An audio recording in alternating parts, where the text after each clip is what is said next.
Mat Pilates exercise, the jackknife. This is a difficult intermediate exercise that serves as an introduction to more advanced mat exercises, which require longer periods of shoulder balancing. To begin, lie in a supine position with a posterior tilt of the pelvis, which is called imprint. The legs should be in a diagonal position as low as imprint can be maintained. To stabilize the arms on the floor, the shoulder extensors are engaged in an isometric contraction, as are the abdominals, in order to provide the internal torque required to equalize the weight of the legs. The soleus and gastrocnemius are also performing an isometric contraction to hold plantar flexion, while the transversus abdominis and the pelvic floor maintain intra-abdominal pressure throughout the entire exercise. There should be no pads or pillows under the head to ensure the safety of the cervical spine.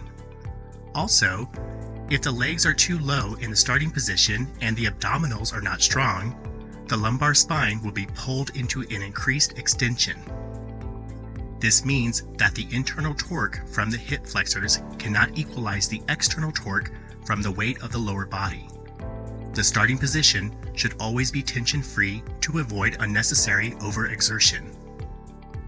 If you require more preparation for this exercise, I will provide supporting techniques at the end of this tutorial. Let's get started. During the first inhale, hinge at the hips and roll over. This movement is in the sagittal plane about the transverse axis. The iliopsoas concentrically contracts, which increases the internal torque for flexion of the hips, while the bilateral obliques and the rectus abdominis concentrically contract to bring the legs overhead by articulating the spine from the sacrum to the upper thoracic in an even, steady pace. Be sure not to throw the legs overhead in an uncontrolled fashion by recruiting muscles with a higher mechanical advantage to overcome the external torque from the weight of the lower body. The base of support and the moment of inertia decrease throughout this action, while the moment arm is increasing due to the axis of rotation shifting to the thoracic spine from the hip joint. Remember, scapulae stabilization should also be maintained. On the exhale, reach the toes to the ceiling by extending the hips and adding a slight hip flexion at the top to decrease any stress on the cervical spine. This concentric contraction of the gluteus maximus and hamstrings create an increased internal torque as well as an increase in the moment of inertia, while the axis of rotation changes from the spine back to the hips.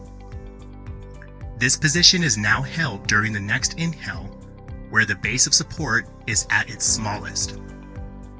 To hold this position in equilibrium, the trunk and shoulder extensors produce an isometric contraction that provides equal resistance to the weight of the legs. On the exhale, articulate from the upper thoracic spine to the sacrum by extending the spine.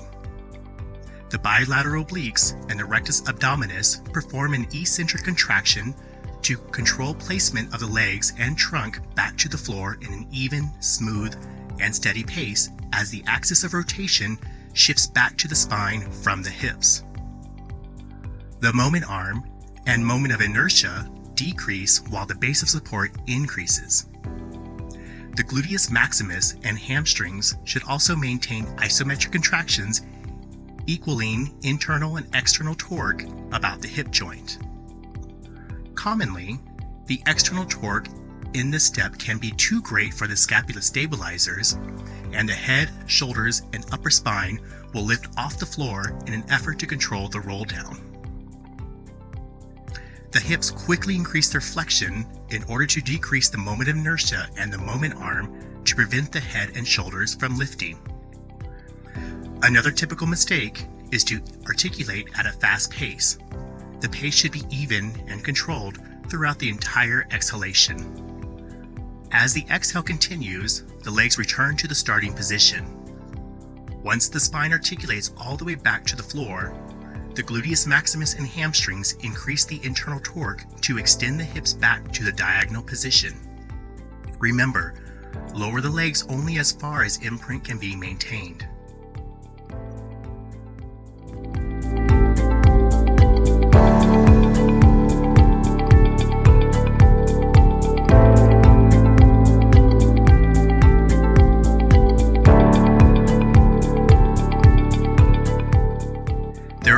supporting exercises to increase the success of jackknife.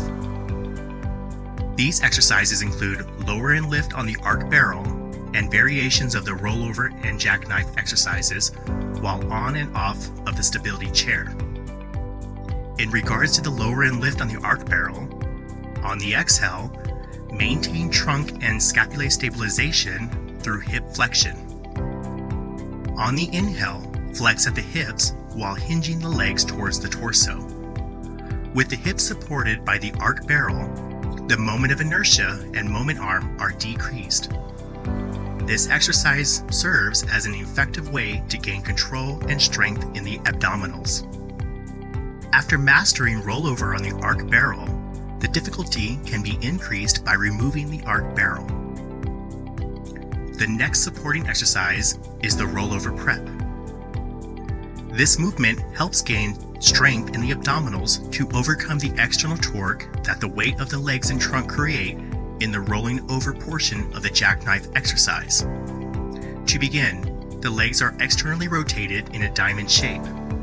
As the abdominals contract, the spine articulates further from the floor, but only to the upper thoracic.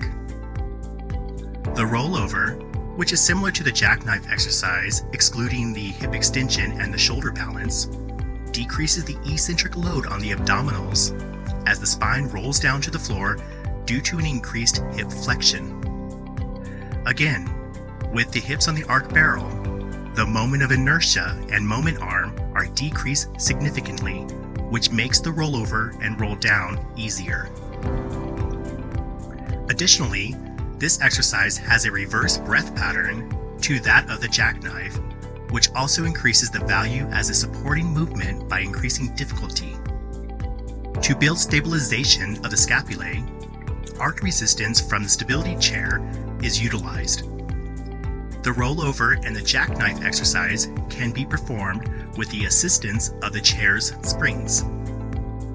The pedal is pressed down throughout either exercise to assist the scapulae stabilizers in preventing the head, neck, and upper back from lifting off the mat as the spine articulates back to the floor. The pedal also offers assistance to the abdominals by counterbalancing the increased external torque as the spine extends to the mat.